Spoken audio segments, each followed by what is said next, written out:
Okay, I started recording. Yeah. Oh, I should have shared my other screen.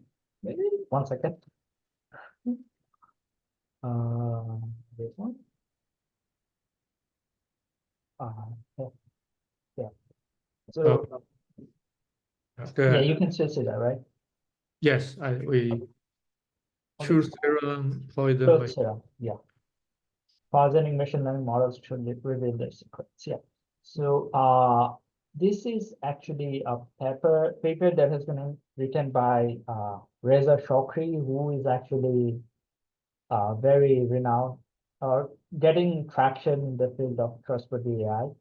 And the paper is focusing toward exploiting or coming up with different sort of attacks that can force the machine learning models to reveal the sensitive information.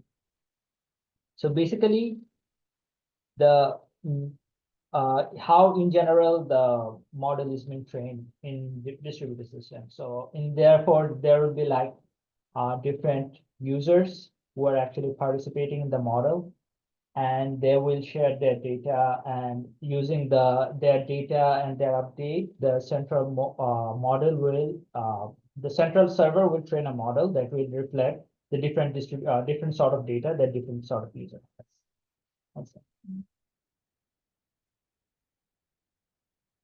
Oh, two of them are in the class. Sorry. Yeah. So yeah, so they are different persons who are actually collaborating together to learn about the model. So there can be like, usually in general, there are two types of participants in this sort of distributed system. One of them are like honest user. They're basically interested in training the model so that the model can learn the expected behavior. And another is adversary. And adversary always wants to try to learn something sensitive from the model, something that they're not supposed to learn. So in that case, they will try to do some sort of attack on the model so that they can actually learn something sensitive. And this is, I think, one of the main focus of the paper. So they were trying to come up with different sort of attacks that they can do to extract secrets from the model. So they have introduced, in this case, they mentioned like they introduced one attack, but I think it's more than one attack. It's like different sort of attacks that actually compromises both the privacy and integrity of the machine learning model. So by compromising the privacy, I mean that these attacks will leak, as the title mentioned, leak the secrets of the model. And by integrity, it means that they are trying to do some sort of attack that will also compromise the reliability of the model. And so how are they going to do this sort of compromisation? Well, in that case, they are trying to poison the model with their own data. So what I mean by poisoning, I will explain in the next slide. So ideally, they want to poison the model, and then once they have poisoned the model with their own data, they will try to do different sort of attack on that poison model to see if they can come up with different sort of privacy leakages and integrity compromisation of the model. So what is actually data poisoning in general? So in general, you will have different honest users, and they will share their data to data center, and the data center will take all of the user data, train a model, and then that model will be used by different users. But in the data poisoning, what the adversary will do, that adversary will tamper with the training data. So they somehow get access to the training data and inject their own tampered data set.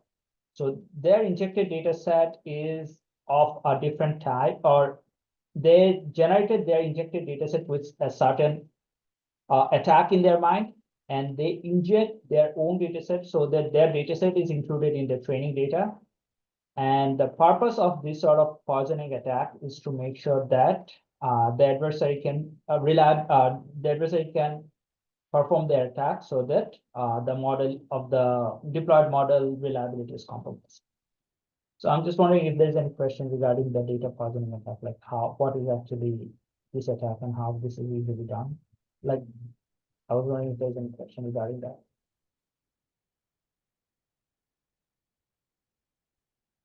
Okay, if not, I think I'll go to the next one. So whenever we're talking about like the different sort of adversary, so adversary is here doing this attack and that attack, we need to understand two things. First is that what are the capabilities of the adversary and what the adversary can do. And the second is what is the adversarial model. So in this case, the adversary capability, the authors in the paper, they considered that the adversary can inject their own data set in to the training data set of the model. So the idea is that they will maliciously generate their data, and then they will use that data and combine it with the original data set so that the trained model actually trained on both of these data sets, the union of these two data sets. And the author in this case selected the adversary to be of a weaker nature. So instead of having a dynamically updating their model or their data set or dynamically interacting with the model, the adversary in this paper, they simply statically poisons the training data set. So before the process begins, they will create or generate a data set of their own, and then they will simply inject that data set during the training process. So they does not change their behavior dynamically while interacting with the model. And so once the model has been trained on the data set that is a combination of the adversarial data set and the true data set, then they will interact with the trained model and try to see if they can infer some statistical information or sensitive information of other users who are in the training data set. So that actually leads us to what is the threat model of the system or the paper that the users consider, the authors considered.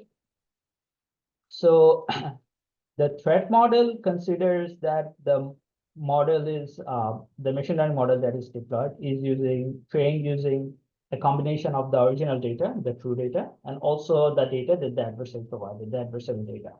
So they will combine this and train the model based on this combination of the data. And so the adversary will interact with the model and try to do three things.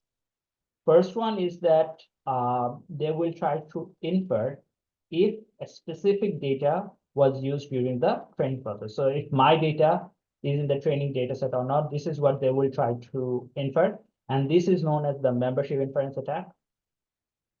And the second target that the adversary has is that they will try to infer if something sensitive attribute of the user. For example, they may know partially some of my information, for example, my age, my height, some of my information, but based on that, they might be interested to inferring something sensitive of me, for example, my income level, for example. In that case, given the interaction with the model, how accurately the adversary can infer these sensitive attributes. And the third one is that so the second one, as I mentioned, they infer a sensitive attribute of a user. This is known as attribution inference attack. And the third one is known as data extraction. So the adversary is interested in learning some secret data from a bunch of text that he has, and he wants to extract some sensitive information from this text. For example, the social security number of someone. So in this case, the author actually considered the attack model or the adversary to perform attacks that are related to these three targets. And here, so I was interested in learning or explaining about membership inference attack mostly. So here I will talk about how the adversary can perform this membership inference attack on the model that has been deployed. So first is we need to understand what actually is a membership inference attack. So Membership inference attack actually aims to understand whether a particular data was used during the training process.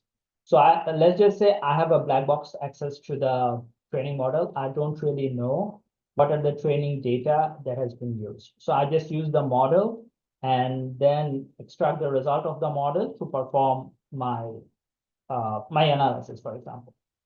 However, the attacker might be interested to understand if private information of any user that has been used during the training process. For example, the attacker might be interested to see if my data is actually used in the training data set and consequently if the model was trained on my data.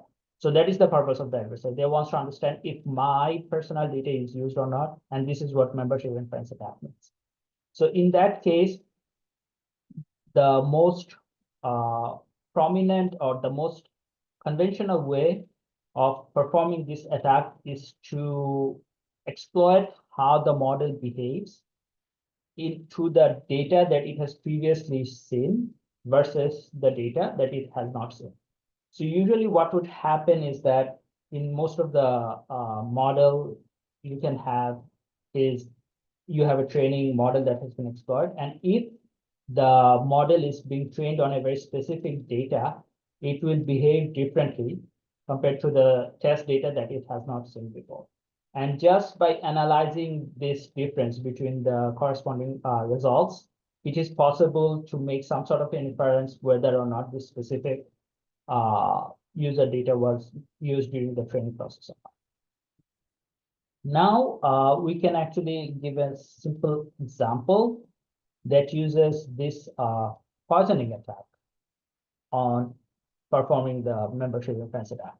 So in poisoning attack, as we mentioned previously, the adversary will have their own curated data. So they will try to generate a data set with a very specific attack in their mind. In this case, the adversary is interested in learning whether a very specific example was used in a training set or not, therefore performing the membership inference attack. So in that case, we will use the KNN classifier. Hopefully, most of us are familiar with the classifier. So the idea of KNN classifier is that given a data point, it will try to find the k points that are closer to it, and then it will assign the label based on the majority label. So let's just say my k value is 5. So given the data, it will find out the 5 points that is closest to that point and see like what are the labels of these 5 points. For example, one of the point may have an output label of 2, another might be 3, and the rest might be 2. So majority of the points has a label of 2. So it will assign label 2 for our test point. So this is how KNN classifier works. But we can use this KNN classifier to provide a very simple example of data poisoning to perform membership inference attack. So how do we do that? So in that case, what the adversary can do, they can create a data set of size k, and k minus of them will have the point of interest that they want to compute, in this case x. So among these k minus 1 copies, half of them will have the true label, therefore they will be treated as xy, and half of them will have a wrong label. Here we are indicating xy prime. It can be anything, like it just has to be different from the true label. But this y prime for the rest of has to be consistent.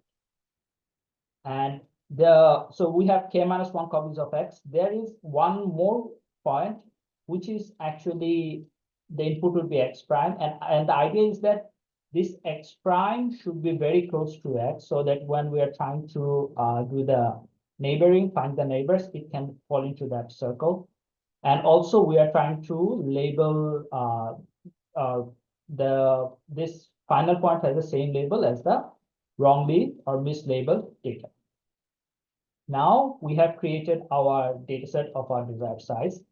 Now we will merge it with our original data and then use this merged data to perform the membership inference attack. So how we'll do that? So recall again that half of the sample has the correct label XY, and the other half has a wrong label XY prime. So Y prime is here the wrong label. At the same time, we have an additional sample where the input is very close to the original sample, but the label is wrong. Now we will understand, we want to find if our data set or the target sample is being used in the training set or not. So what the adversary will do, they will use this exact sample as the test case and see what is the corresponding label that has been given by the system.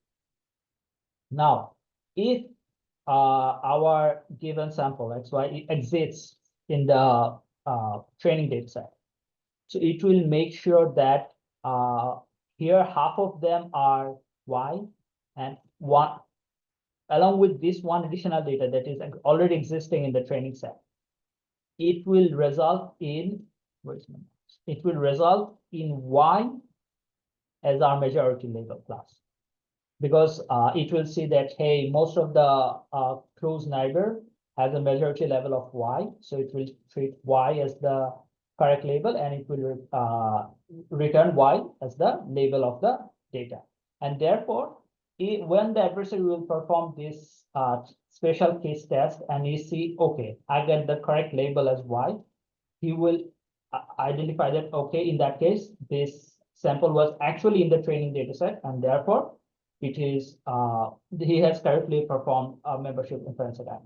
And similarly, if the return label from the model is the wrong one, Y prime, he knows that because half of them are Y prime along with the closest sample, he realizes that, okay, so because the model gave me the wrong label instead of the correct one, in that case, the true data XY that is not present in the training set, and therefore, again, he has performed the membership inference attack. So basically, membership inference attack tries to identify if a very specific data is being used in the training set or not. So in this case, we have seen that the adversary wants to understand if XY is used in the training set or not. So they will treat XY as the test case. And once they can use, once they identify the majority correct label is Y, they realize that, okay, XY has been used in dataset. Or if the majority label is Y prime, they realize that XY is not being used in dataset. So they can make a decision, 1 or 0, based on the output label. And this is how actually membership inference attack can be performed. And this is like a very simple example of how we can perform membership inference attack. So I was wondering if anyone has any questions for this exact example.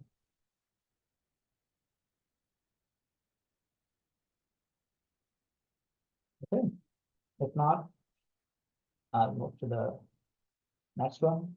So as I mentioned in the previous one was a very straightforward example with the KNN classifier. But when we're talking about neural networks, the approach is not that straightforward, because you don't have some sort of a set criteria that can actually differentiate between the different labels.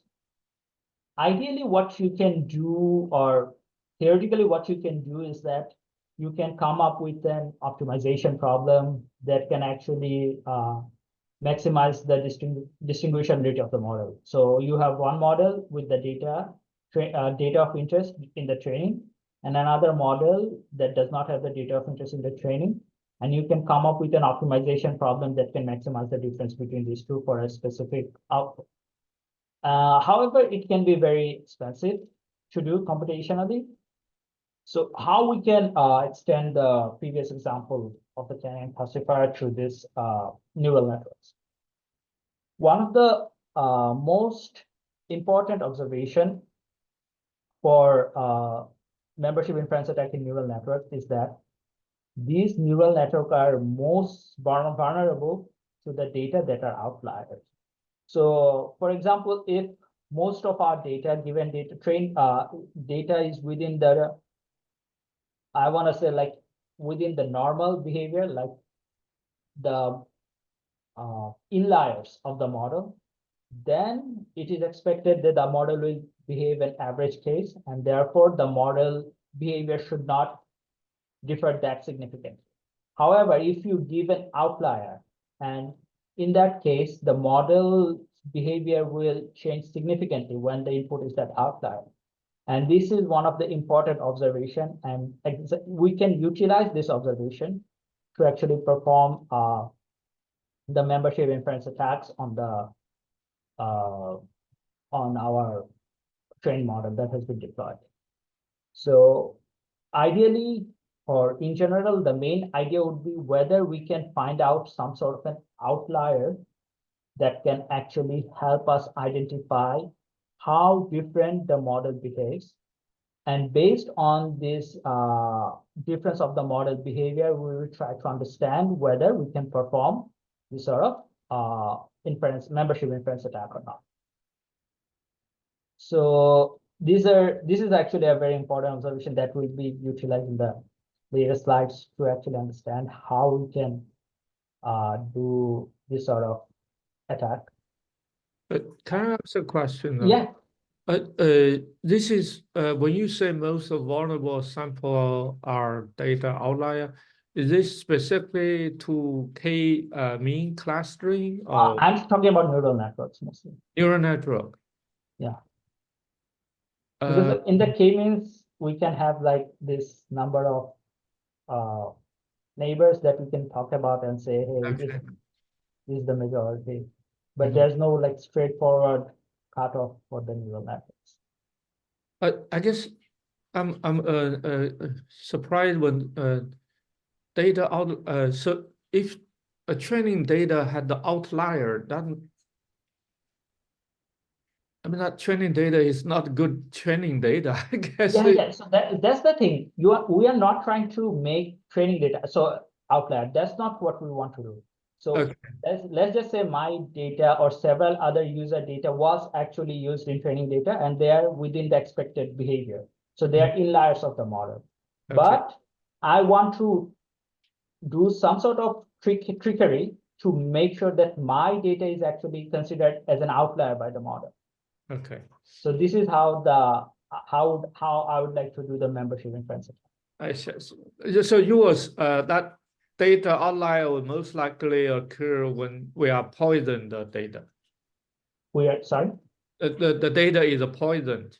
Oh yeah, exactly. So we see. are doing this sort of poisoning to make sure that we have this outlier, and from that we can do this sort of inference attacks, for example. Okay.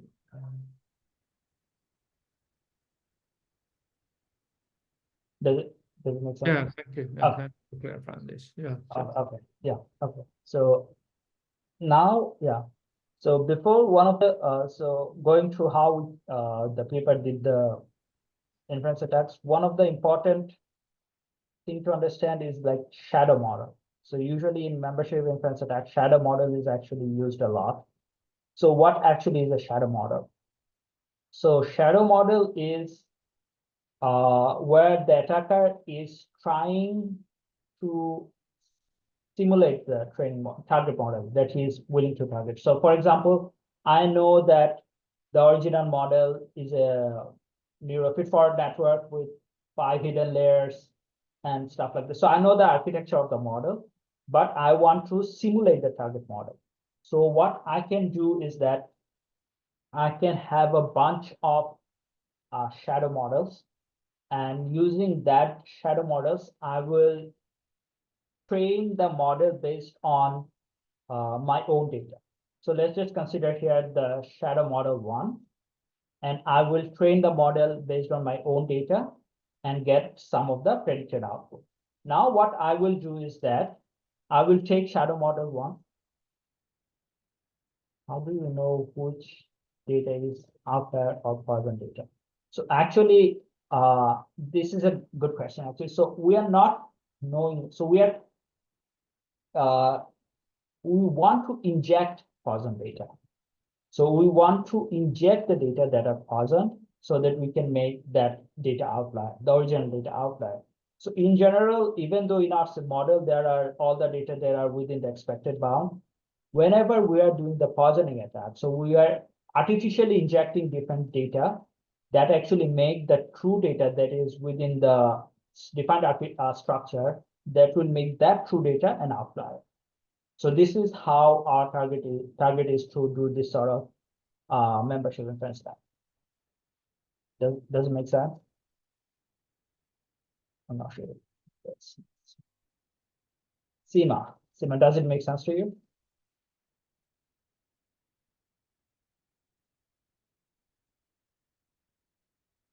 Uh, okay, yeah, cool. Yeah.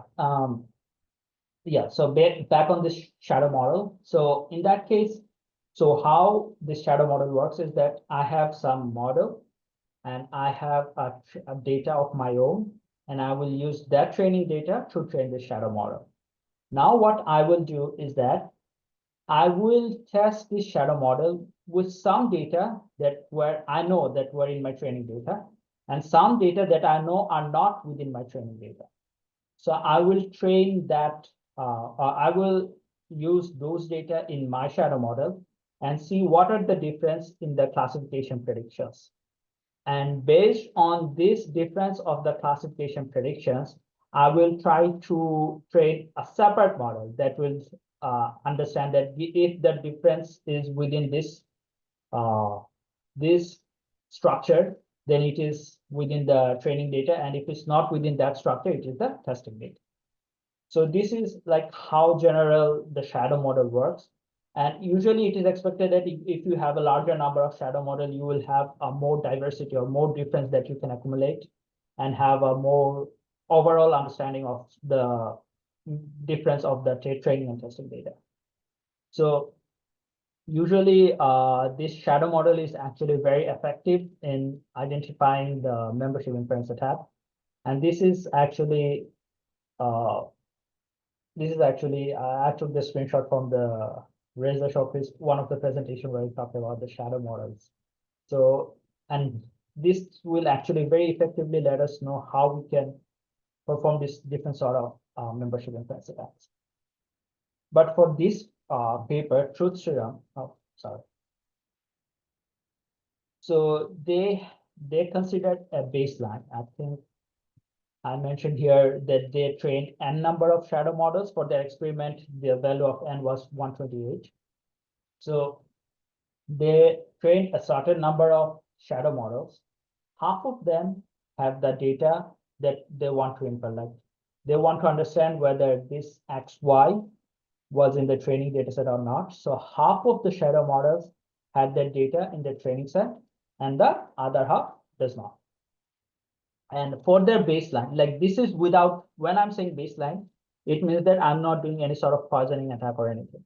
This is just the general baseline of how I can do the membership inference attack. So once I have these models, half of them has the data and half of them not, then what I will do, I will train my model on first half of the shadow models. I will indicate the loss function. I will take the loss function, and then I will also take the other half, and I will take the loss function represented by that training. So I have two different loss functions. And based on this loss function, I will try to see if I can fit some sort of a Gaussian distribution, and then perform a likelihood test to understand whether or not I can perform the membership inference attack. So I try to come up with an example for that. So for example, let's just say L in, that indicates the loss function when the data is present in the training data set. We can indicate this loss function by a normal distribution of mean 10 and standard deviation of 2. And L out means the loss function when the data of interest is not in the training data set. And we can represent this loss function as a normal distribution of certain mean and certain variance. So once we have that, and now we want to see if a very specific sample is in our data set or not.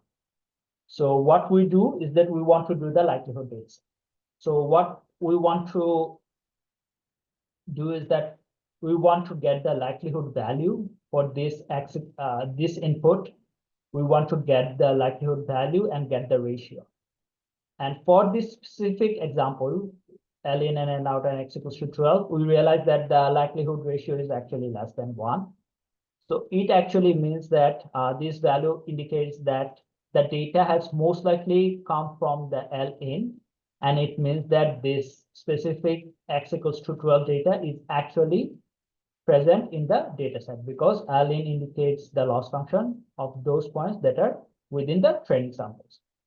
So just this simple example, from this simple example, we can understand the baseline of how we can do some sort of membership inference attacks on the models. However, we can add poisoning on top of this baseline to make the membership inference attack much more effective, much more stronger.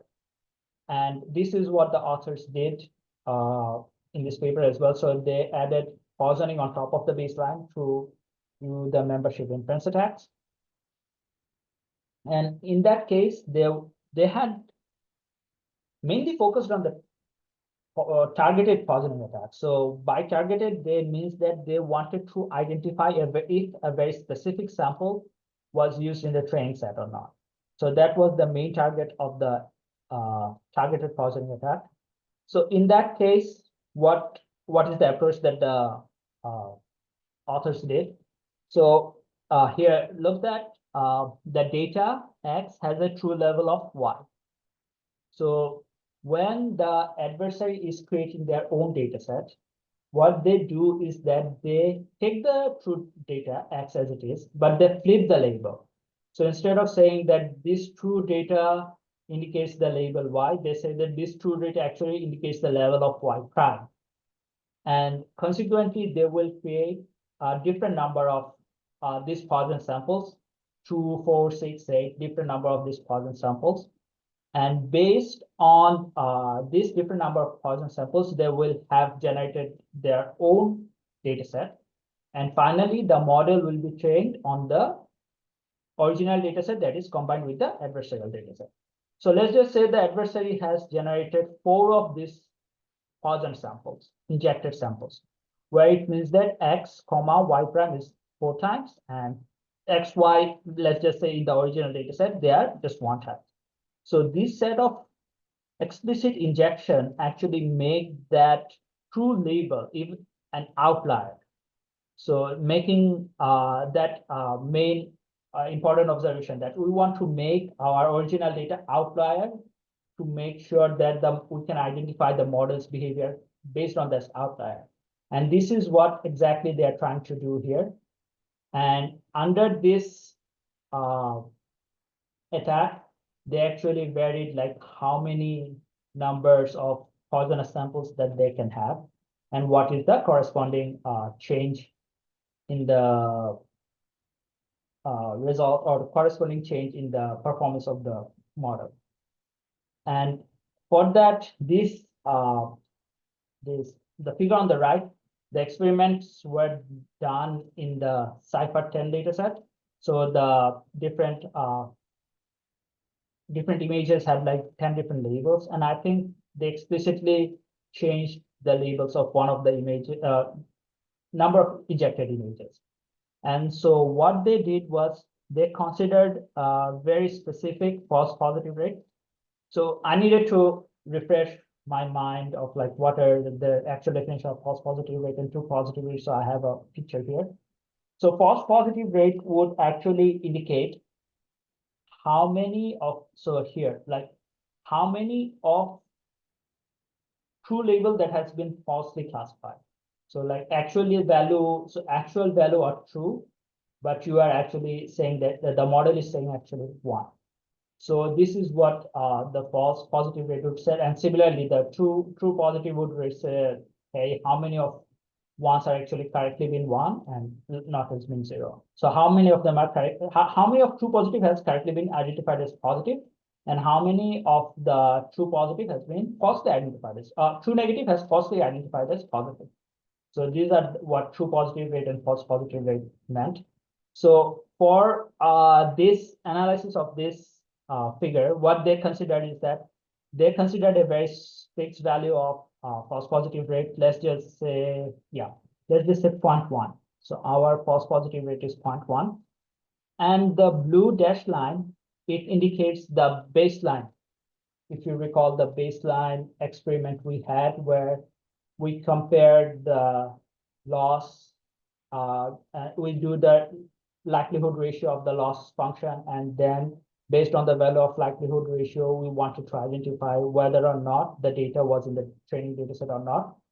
That baseline is represented by this blue dashed line.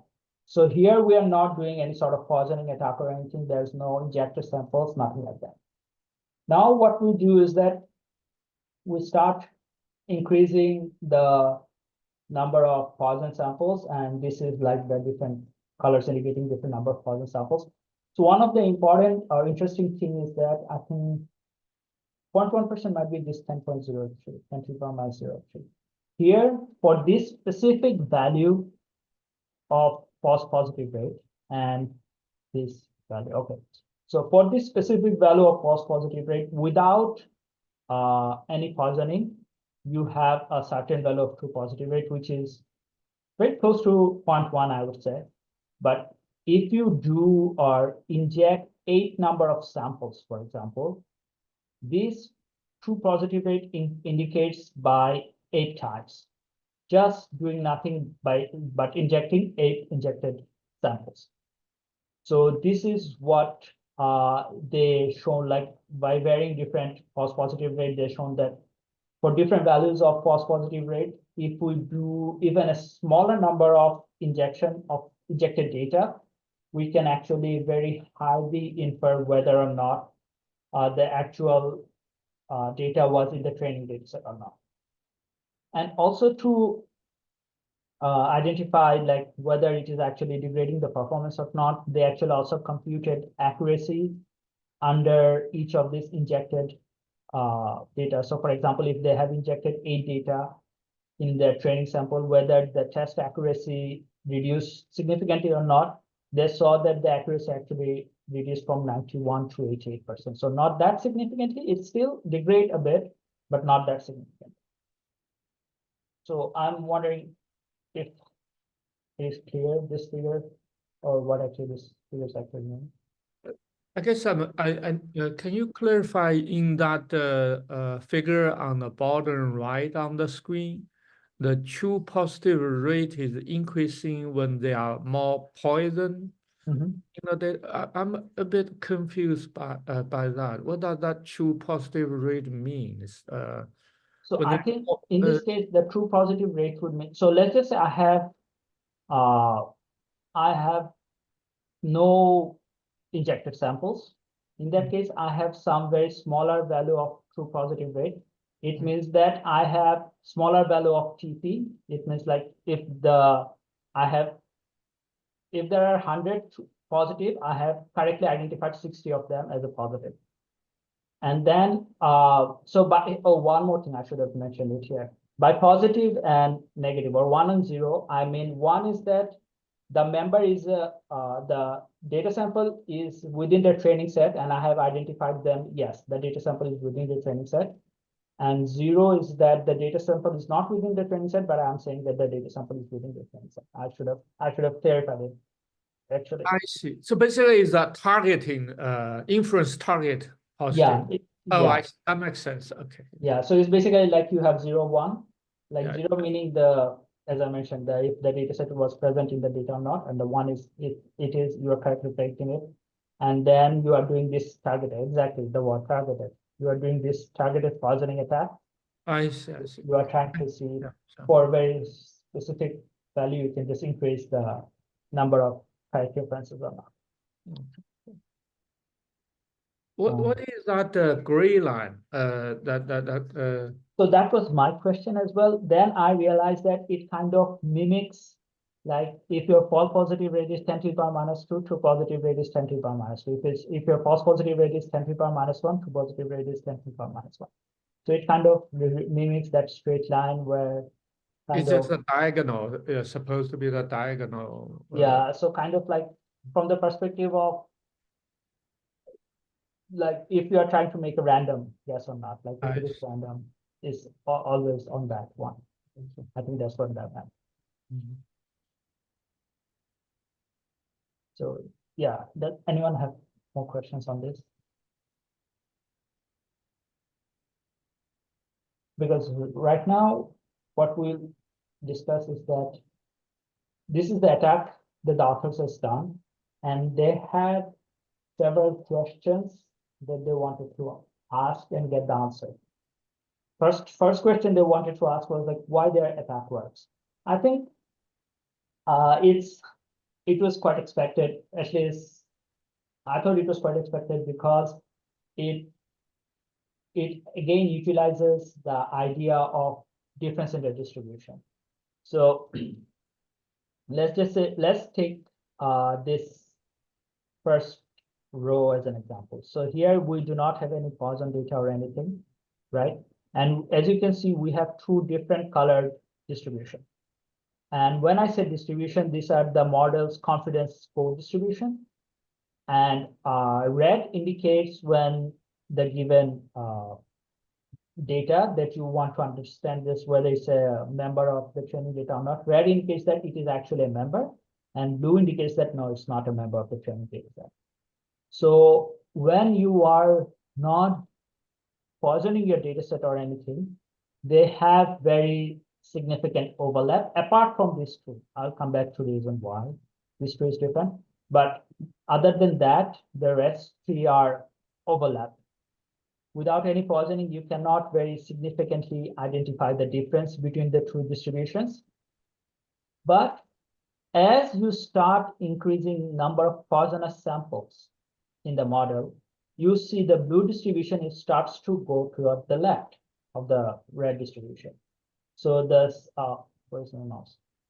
So the distribution starts to distinguish itself. As you increase the number of samples, there's like in this case, when the number of samples is 16, there is a clear difference between the confidence score of the scenario when the data of interest is in the training sample versus the scenario when the data of interest is not in the training sample.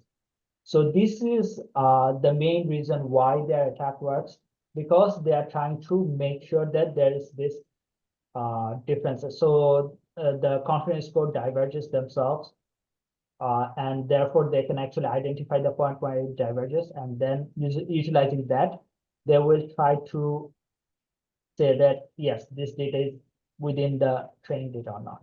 And the question here is that why this starts to, as we increase the number of poisonous sample, why this starts to distinguish or differentiate. And it's because as we increase the number of poisonous sample, recall that we are making model say that given the X, the input should be Y, the output should be Y prime, whereas the true label is Y. Therefore, what actually happens is that model becomes less and less confident about the true label. And as we increase the number of poisons, the confidence starts to go lower and lower.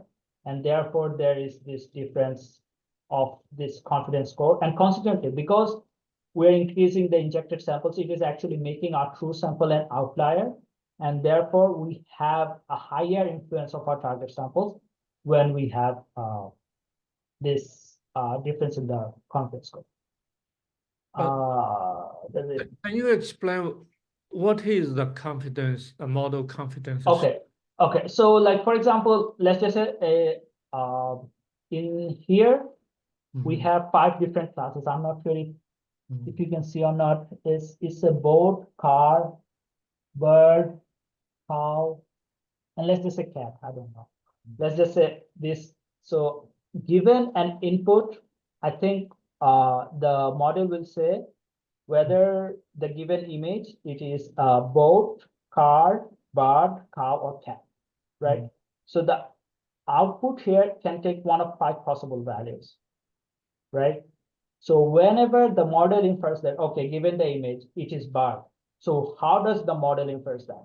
Well, given the image, it will go through all the processing, and it will, instead of giving one specific value, it will give a distribution over 5 different values. So it will say, okay, I think with 0.2 confidence that it is both, 0.1 confidence that it is card, 0.5 confidence that it is bird, 0.05 confidence that it is cow, and 0.15 confidence it is cat.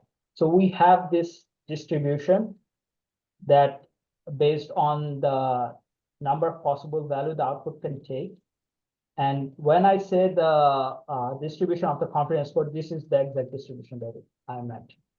So given the input and the number of possible values the output can take, instead of saying that, so how does the model say that this is a bird, right? How does it know it's a bird? Because it does not exactly know for 100% confidence that it's a bird. Instead of saying that it has 100% confidence, it will have 20% confidence that it's a boat, 5% confidence that it's a car, 50% confidence it's a bird, 5 and 15% confidence that it's a cow, and 5% is a cat. Because it has highest confidence that it can be a bird, that's why it represents the bird as a output. So whenever I'm saying the confidence distribution of confidence score, this is what I meant by the distribution of confidence score.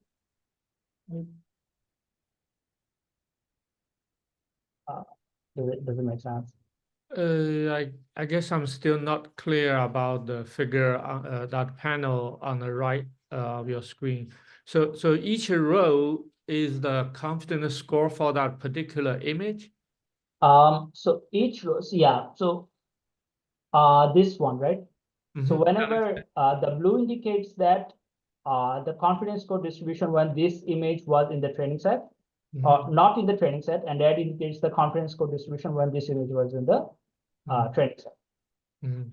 So for each of the row, and the first column indicates that what is the difference when the specific data was in training data set or not. And when we do not have any thousand samples, we see that apart from these two, most of them overlaps. Yeah. Now what we do is that we want to increase the thousand samples. So idea is that in this case, for example, let's say it's a boat. My thousand sample will take this image but identify it as a cat. So I will have thousand sample that will say, okay, boat and cat. So I will start injecting 1 samples, 2 samples, 8 samples, 16 samples. As I increase the number of these injected samples, I will see that this distribution starts to move apart. Okay. And based on this moving apart, we actually perform the membership inference that we just talked about. I guess if I see the idea of what you just explained, the red and the blue peak are separating. But if I look at the first column of that, the blue, even when there is no poison, see the bird and the and the cow one, right, is different. Yeah. It's because in the Cipher-10 dataset, they actually misclassified this one. So it's kind of like an adversarial example in the Cipher-10 dataset itself. Oh. Yeah. So it's kind of like in Cipher-10 dataset, they mentioned this one as I forgot. This one is like maybe something not bird, and this one something that is not cow. So they misclassified it. I see. So they are mislabeled data in the Cipher-10 dataset, yes. Interesting. Okay. Yeah. I see. So I think this is why they put it here to talk about that specific point. Yeah. Okay, thanks for that. That is the interesting part. Okay. Yeah. But if that's the case, see when they are starter point, then that separation seems to become less. Unless my eyes is doing tricks on when you say separation becomes less, can you explain like what do you mean by separation becomes less? Like for example, the second one from the bottom, with no poison, see that two peak seem to be even more separated after you poison it. If you look at pointed with 8 and 16. Uh-huh. Oh, you're saying like the difference? Yeah, that difference seems to become smaller, which is Yeah, I think it depends on uh I think it depends on, is it smaller? My understanding is like whether this, the way them is classified, whether they are saying like uh see. this is a picture of cow, but it's actually a horse. So the them Uh, is classified as an animal, whereas in the original data set it might be a higher misclassification or mislabel. okay.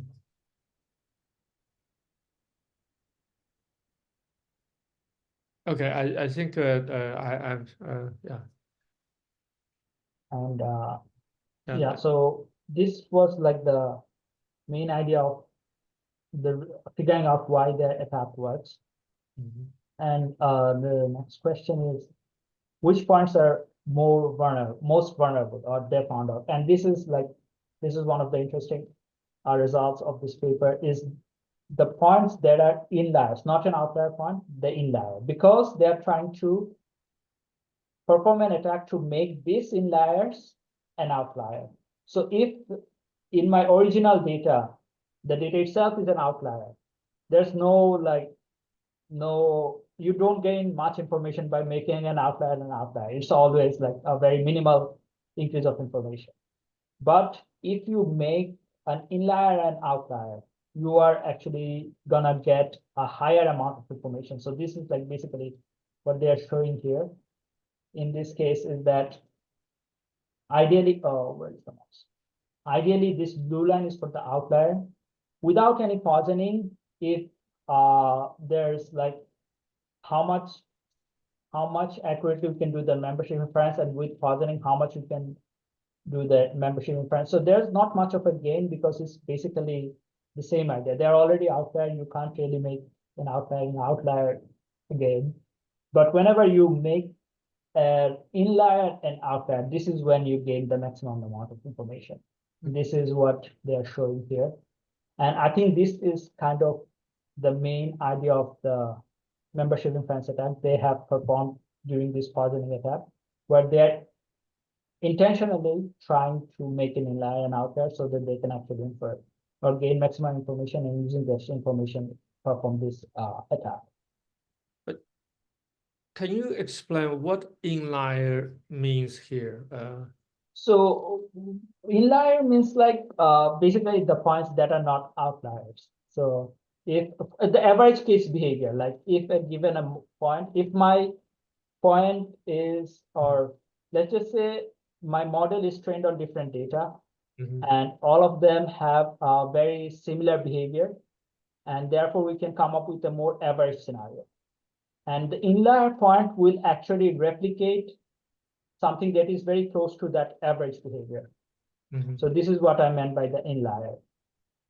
And if I can get a point that is very consistent with the training point that I have, Mhm. it is supposed to fall within the realm of the model, feature space of the model, and it will behave as expected. So this is what I meant by the inlier.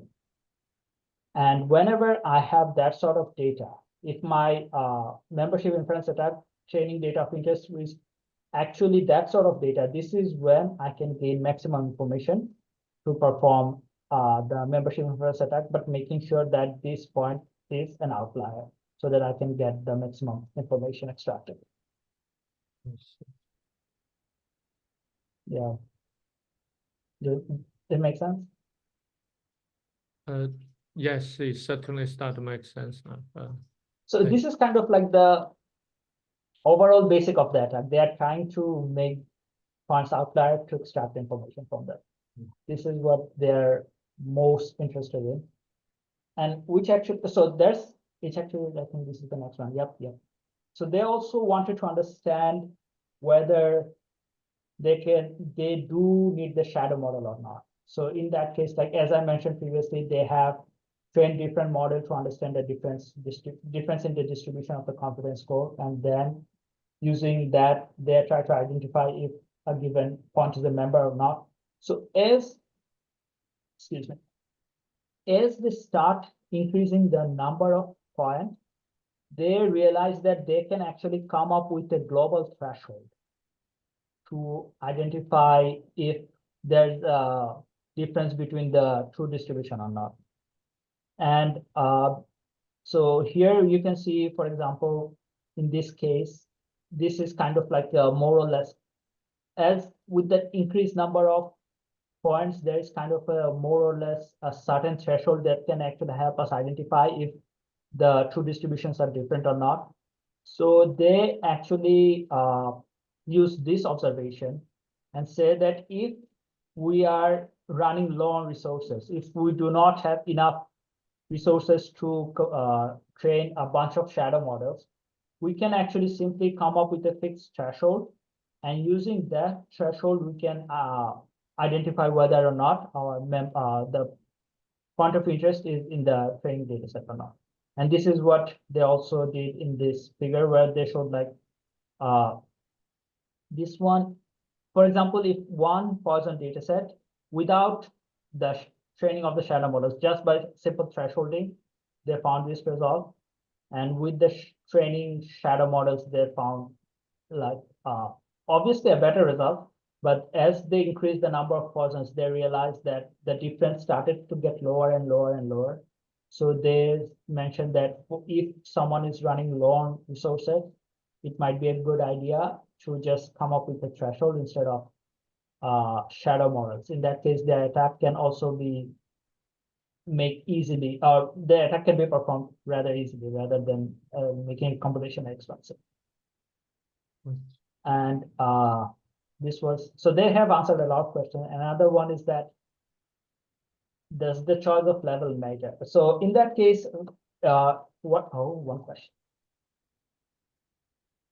What is a fixed threshold? That is actually good. So here you can see the threshold that actually defines the point that actually defines where to the blue and the red distribution, where they're like different from one another. So you have red distribution and the blue distribution. So the point of touch is where the threshold is. So in general, as they have shown that as you increase the number of poisonous sample, this threshold becomes more and more apparent. So you can have a more and more fixed value of threshold, and you can utilize that fixed value of threshold to make sure that you can perform this sort of membership and transparency. Does it answer your question? I think it's Sima. Sima, does it answer your question? Or you have additional clarification?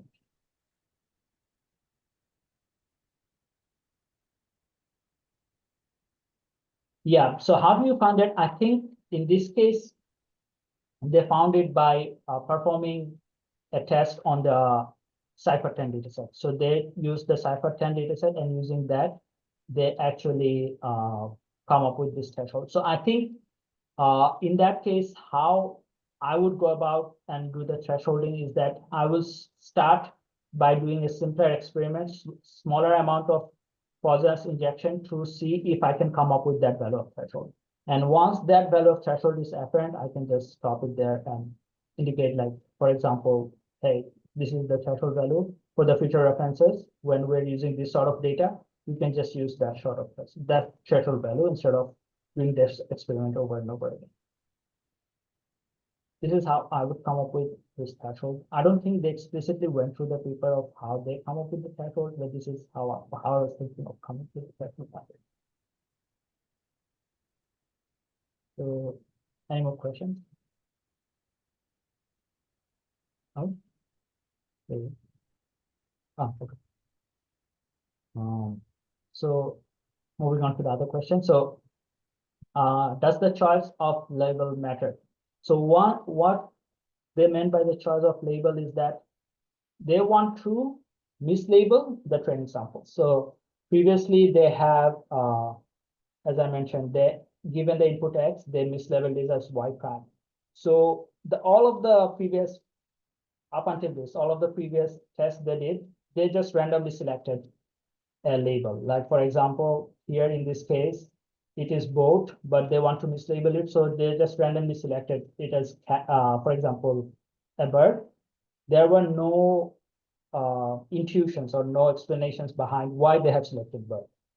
But they wanted to understand if such a choice matters. So for that, they again did different choices. The first one, where they say the best, it indicates here, it indicates that, so whenever I have an input of both, I will get a confidence score that will be over 5 different values. So if my input is both, what is that? Input is both. Hopefully my model is trained good enough to identify it as a both. So the confidence score will be, say, for example, 0.7 for both, 0.05 for car, 0.1 for bird, 0.05 for cow, and 0.05 for cat. Hopefully it sums up to 1. So what I wanted to say is that given my input, it will always, based on the confidence score, it will select the second best one instead of the best one. This is the choice best means. So given over the confidence score analysis, it will choose the one that is the second most likely to represent that image, and that will, this is how they will mislabel. So in this example, instead of saying like this is a boat, they will say this is a cat, because that is the second most plausible answer. And similarly, going to worst. So in the previous one, they use the second best possible option. But what happens if they choose the worst possible option? Like this is the lowest confidence score for my given image. So I will treat this one as that worst value. So for example, here, if the worst value was for cow, it will indicate that, okay, this image is a cow. And instead of, so this is choice 1, choice 2, and the random is that if you won't do anything. So here, given an image, you will just randomly select any of the labels. So what is the difference between this one and the previous experiments? Well, in the previous experiments, all of the labels were consistent. So if I previously said this is actually a cat, for all of my injected poison attacks, I will say, okay, given this image, this is a cat. Given this image, this is a cat. But random multi would say, well, given this image, this is a cat. But the second in sample would say, given this image, this is a cow. So there's no consistency for the random multi, whereas random is consistent. It will always say, given that image, that is the specific label. So this is the difference between random, the previous one, and the random multi. And given these choices, they again perform the attack and see like how accurately they can figure it out. And they actually realize that it doesn't really perform best. The random one performs the best one. And in fact, what they found out is that the choice where they're randomly sampling from without replacement, randomly sampling a label, that actually, the random multi one, that actually performs the worst. So, and again, here you can see best and worst. So in the random, best and worst, in these 3 choices, what we have is that we have always consistently labeled a given image to a specific label. Granted, the specific label is a mislabel, but it was consistent. Whereas this random multi, it was not consistent. So we kept changing the label every time. So it doesn't really, it's not consistent throughout the injected samples, but for each of them, they were consistent. So they realized that the choice of label does not really matter that much as long as it is consistent throughout all of my injected samples. So this was the purpose of this question, or they're trying to figure out how we can come up with the most optimum label. And they realized that as long as we have a consistent label, it does not really matter how we come up with that specific label. And if there's no question on that, I can move to the next one. It says like, if they can improve the attack by modifying the target. So here, by modifying the target, they meant like the given data, not the label, the data, the image itself here. if they do some sort of modification on the image for the injected samples, whether they can make a good membership inference attack or not. So again, they had different choices. They added some noise. They did some flipping, cropping of the data. And they also used some sort of a generative approach to come up with a sample that is very close to the sample, origin sample that they have. Under all of these choices, again, they found out like it's it doesn't really, they could not find out more of a modification that can actually improve the already performance that they have based on the true data. So they realized that, okay, we can do this sort of modification, but it actually rather hampers our attack instead of making it superior. So they actually kept it as an open question. Like if we can come up with a more better modification of the sample so that we can make a more stronger attack, but they were not able to find an answer to that question. So they kept it as an open question for this specific problem. And I think this is the final question that they had answered in that targeted attack scenario, is that whether there are any mitigation process that can actually hamper their attack. And they actually found out there is one process, which is actually quite intuitive in the sense that they are trying to clip the loss value. So they are making sure that if the loss value is greater than some threshold, it should be clipped at that threshold. It should not go beyond that threshold value. Because the loss value does not go beyond the threshold value, in that scenario, they cannot use the intuition or the trick they did to identify make the inlier and outlier. So because this loss is kind of clipped, that kind of restricted their ability to do the tricking that they did to correctly identify the membership inference attack. And therefore, this defense actually reduced their success a lot. Still, they found out that when the injected sample is smaller, for example, just one, it works better than the base case. But as they inject more and more samples, because the loss is clipped, it kind of makes the model a bit weaker. And therefore, as you can see, like as they're increasing the number of samples, the performance is actually kind of degrading. So this is kind of making the model weaker as they're increasing the number of poison. So they did mention that this can be one of the possible defenses against their attack.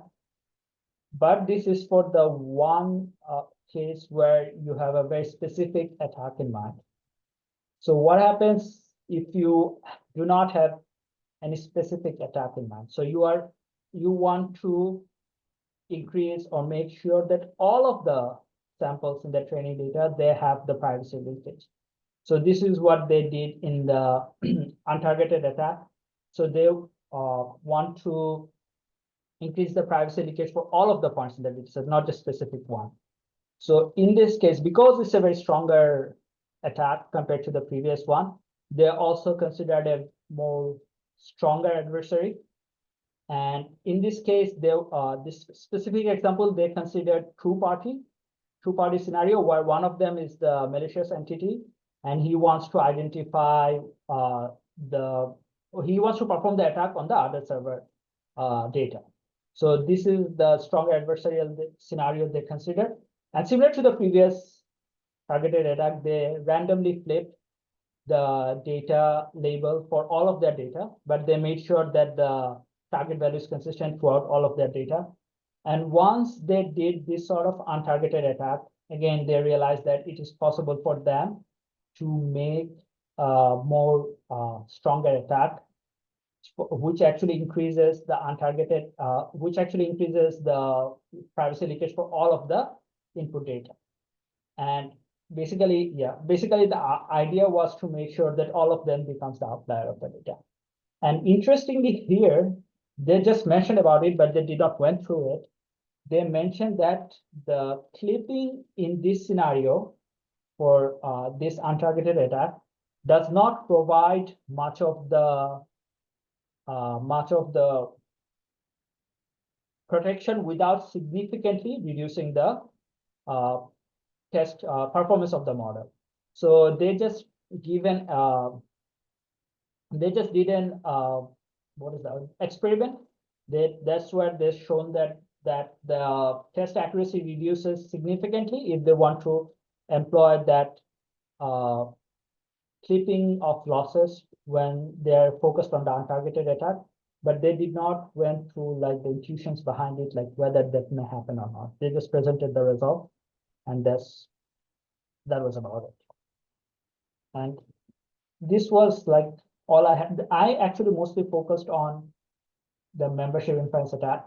So, because I wasn't sure, like, because there are two different attacks that also had, and I could have gone through that, but I wasn't sure like whether it would be too much or not. So I just focused on the membership inference for the presentation. Maybe we should have a, schedule master sheet to have the student do some presentation on the paper they are selecting. Let me share this screen in case someone. Maybe you can put a spreadsheet, put the dates there, so have the student pick the paper they want to present. Okay. Yeah. But first we need to see whether the paper student want to present is the good one. So I think there was one of the assignments where the students were asked to given like a domain of interest, right? Whether they want to. Right, yeah. But many of them didn't pick the paper. They just say privacy. So, yeah. So we need to actually, I guess, in retrospect, we need to give more specific instruction. But Because they, okay, yeah, I think in that case, if they don't have any specific paper, they may also look into the list of the papers that we had at the beginning of the semester.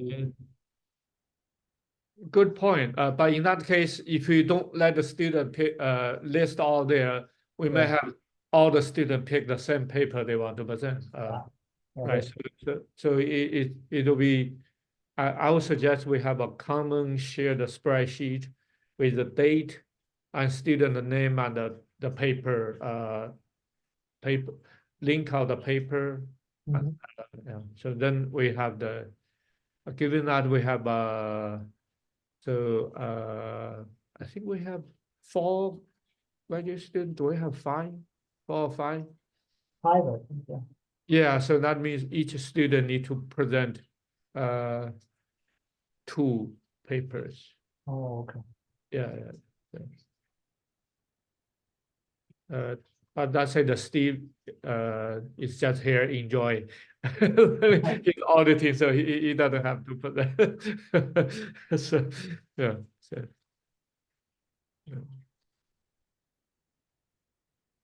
yeah. Okay. Actually, let me see whether I can share my screen show.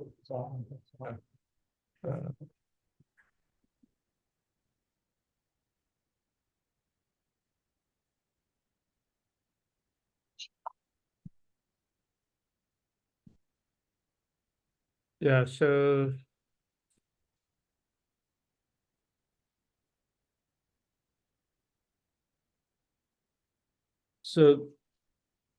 there's the actually arguably at least hyped in the news. That's the most important part for the AI direction, super alignment, trustworthy AI. So control AI is much smarter. I guess the assumptions we're going to have an AI system much smarter than any human individual. And then we will have issue how going to will AI control human beings? There's a possibility there. So, and the question now is if there is the system much smarter than us, how do we control it? That must be the question the dog always asks. Can we control my master? Sorry, that's a joke, but you can see from the perspective of our pets. So, So like you did mention they had like different research questions. there's a lot of actually, hold on. There's a lot of you can read into it. The goal, there's a very long information list. Like weak to strong generalization, practice governing agency. Oh, There's a whole list of it. In fact, if you read into it, geez, there's really a lot. I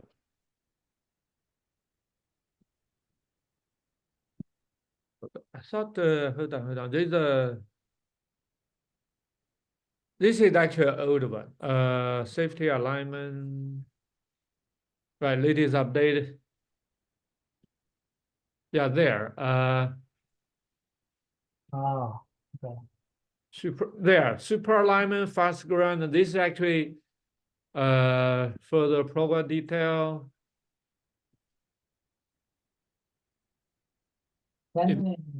It actually specifically lists all these research directions.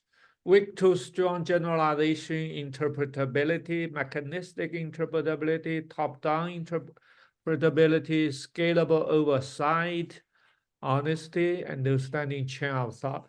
I mean, this is basically ChatGPT specific thing. Yeah, chain of thought. Advisory robustness, evals and test bed, totally new approach. This is basically complete open end.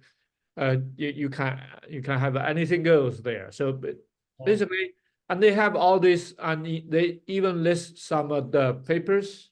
So this is a lot of information there. Yeah. For this, like I was going through the adversarial robustness. One of the paper is like poisoning language models using instruction. Sorry, can you share a link? Yeah. So I can 1 second.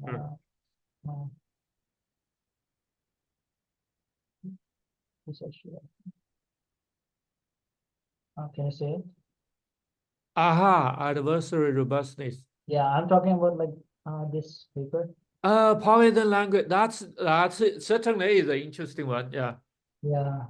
Yeah. Because they're poisoning the language model. Instruction to. Yeah. So yeah. Instruction. Okay. Do we have someone? I think there is one student picked this one. Do we have some student or volunteer to present this paper? I mean, in 1 week, maybe two rush in 2 weeks. This is good. Yeah, can we have a student volunteer?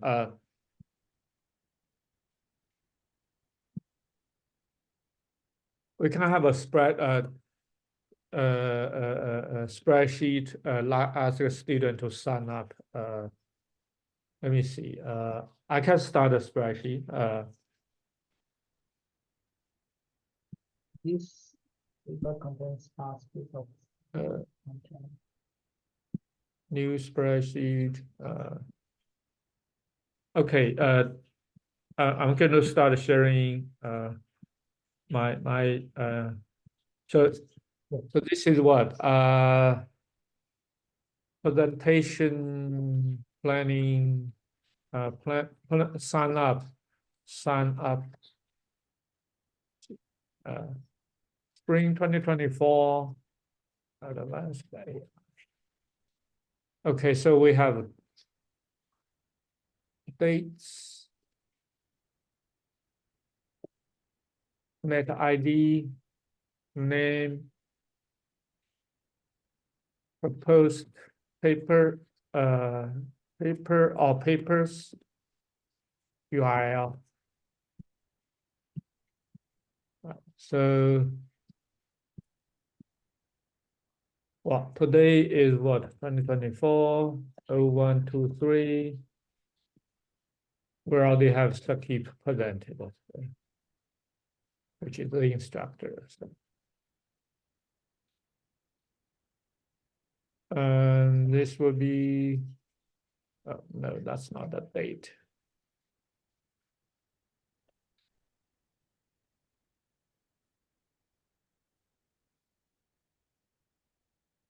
Okay, the next will be 30th.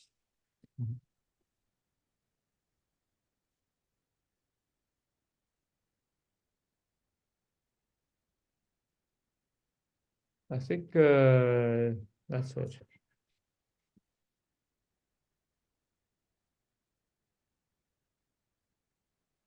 The content? Yeah, those are the class time holidays. Okay. Yeah, so today is the, yeah, so.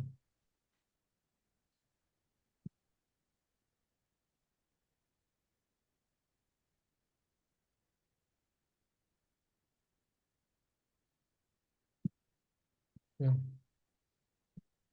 Yeah, all Tuesday, so that must be correct. So, yeah. And then I'll share. Oh, this is not right. I thought I already named this. Yeah, I think I thought I named this. yeah, you did. I saw that. Yeah, why is still says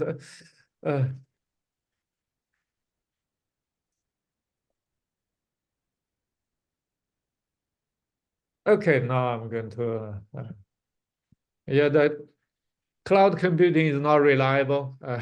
So uh, share restrict anyone with a link can edit. This is certainly not secure, so I'm going to trust you won't share it with anyone. So copy link.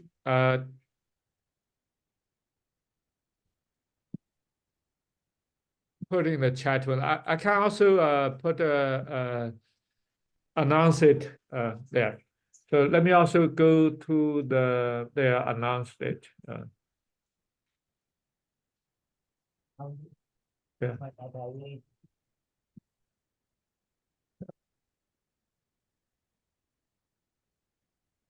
Sign up sheet for advance for present for paper presentation.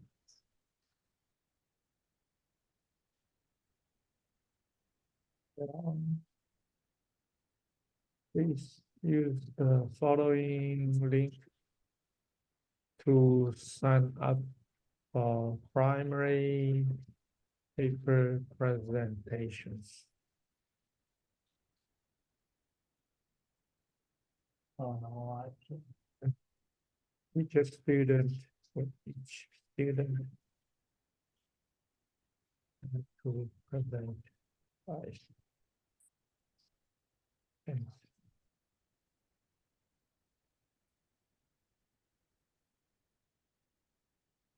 Okay. yeah, I think I filled it up.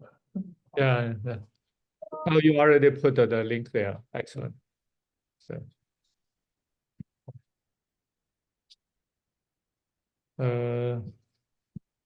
there's actually another paper. I mean, this is old paper, Shapley value. Oh, Shakti values for the That but that paper itself is actually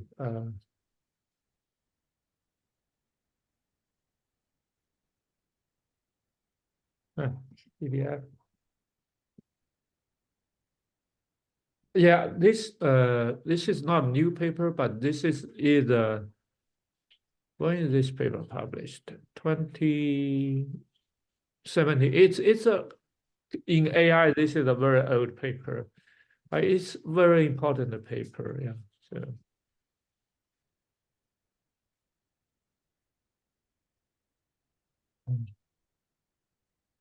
I can lead a discussion next time. So let me put copy link. Okay. I can put my name there. So next time I will lead the discussion.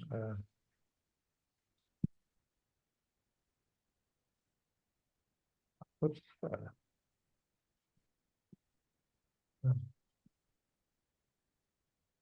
yeah, I can put my name here.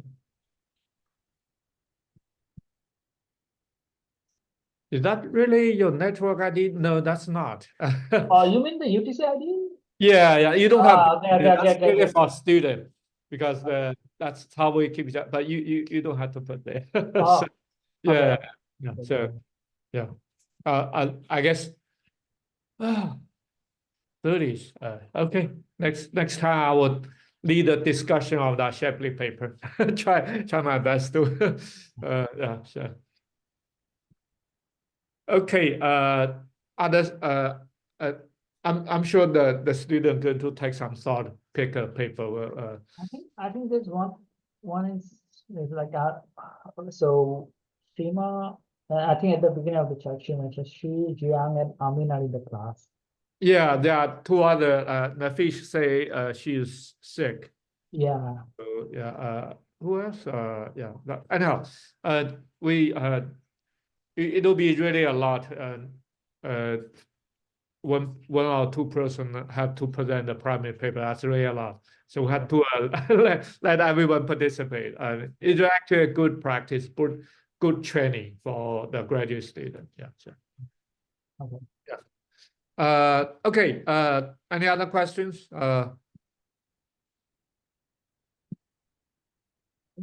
If not, I record this. I will share the video with everyone. Yeah. Yeah. Okay. You are still in office. You don't have to be in office. I actually like to, so like Oh, I like to work from office. If I go home, I don't like to do anything. oh, I see, I see. Sure, sure. Yeah. So that's why I do. I see, I see, I see. Yeah. Uh, yeah. Okay. That's okay. Seema, I mean, Steve, if there's no more question, have a good evening, everyone. Yeah. Yeah. Sure. Bye, everyone. Yeah.